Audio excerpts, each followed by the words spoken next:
নদীর পাড়ে ছোট্ট একটি গ্রাম। গ্রামের মাঝ দিয়ে বয়ে যেত এক সময়ের শান্ত নদী। গেল কয়েক বছর ধরে সেই শান্ত নদী হয়ে উঠেছে ভয়ঙ্কর। বর্ষা এলেই শুরু হয় নদী ভাঙন। মর্তুজা আলী ছিলেন গ্রামের একজন গরিব কৃষক। তার ছিল 2 বিঘা জমি, একটি ছোটে কুঁড়েঘর। গত বছর নদী এক রাতেই তার ঘরটা গিলে খেল। জমিও নদীতে চলে গেল। স্ত্রী আর 2 সন্তান নিয়ে তিনি উঠলেন স্কুল ঘরের পাশে খালি জায়গায়। সরকারি সাহায্য এলেও তিনি ছিল খুবই সামান্য। তবুও মর্তুজা আলী ভেঙে পড়লেন না। তিনি বাঁশ কেটে অস্থায়ী ঘর বানালেন, শুরু করলেন মাছ চাষ ও হাঁস পালন। ছোট ছেলে হাসান প্রতিদিন স্কুলে যেত। বইগুলো ভাঙনের সময় বেসে গিয়েছিল। গ্রামের এক শিক্ষক তাকে নতুন বই এনে দেয়। হাসান নতুন করে স্বপ্ন দেখতে শুরু করে। আমরা প্রস্তুত আছি, দৌড় দেওয়ার প্রস্তুত প্রস্তুত প্রস্তুত প্রস্তুত।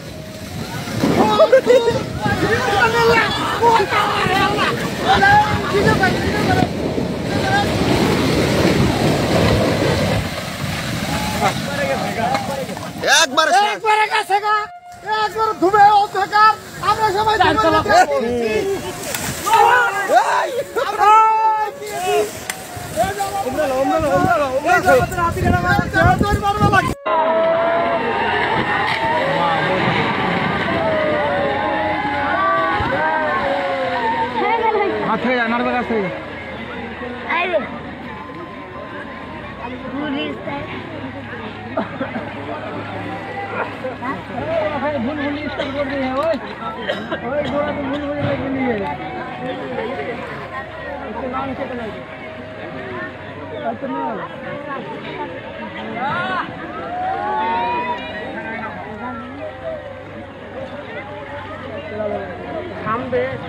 দেখি যে মানে পিস থেকে না হাতে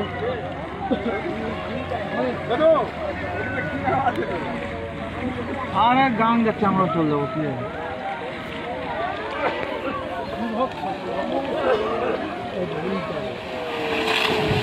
এটা এই পিলারে কাজ করতে খেলা পাই না।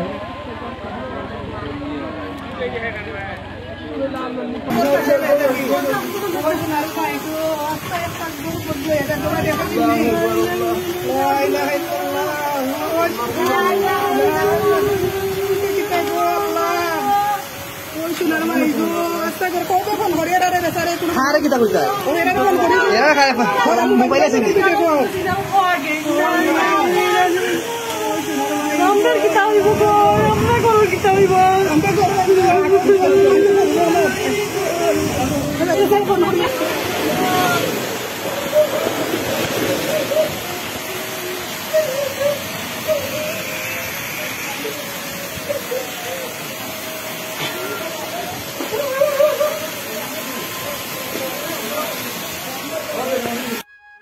এরপর সরকারি এনজিও থেকে নতুন করে আবার ঘর তৈরি করার জন্য বরাদ্দ আসলো। সেই বরাদ্দতে কাজ করার জন্য মর্তুজা আলী ছিলেন সবার আগে। তিনি রাতে সজাগ থাকতেন যেন আবার বাঁধ না ভেঙে মানুষের ঘর বাড়ি হারায়। এভাবে নদী ভাঙন থেকে তাদের নতুন জীবন শুরু হয়। তাদের জীবন বলেই দেয়, হারিয়ে গেলেও আবার ফিরে আসা যায়। এতক্ষণ দেখছিলেন আপনারা কিভাবে আরেকটি বাড়ি ধ্বংস হয়ে গেছে। এরকম বাংলাদেশে বন্যার সিজনে প্রতিনিয়ত হাজার হাজার মানুষ হারাচ্ছে তার জমি, হারাচ্ছে তার বাড়ি।